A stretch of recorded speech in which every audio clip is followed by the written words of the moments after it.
Welcome back to Passionate About Tech. Today, we're diving into how to boot Windows 11 into safe mode to troubleshoot like a pro.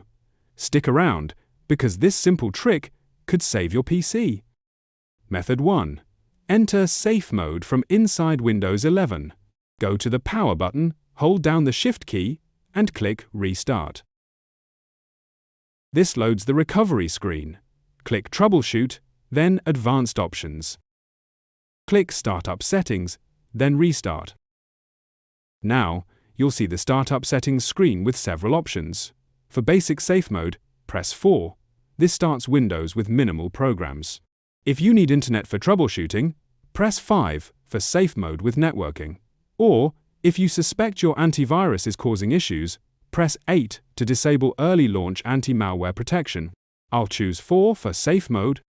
Sign into Windows, and you'll see a black desktop with Safe Mode written in the corners.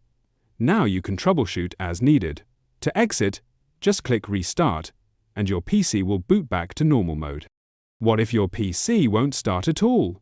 Here's the second method. If Windows fails to boot 3 times in a row, it should trigger automatic repair. If it doesn't, turn on your PC, and when Windows starts loading, hold the power button to force it off. Repeat this twice more until you see Preparing Automatic Repair.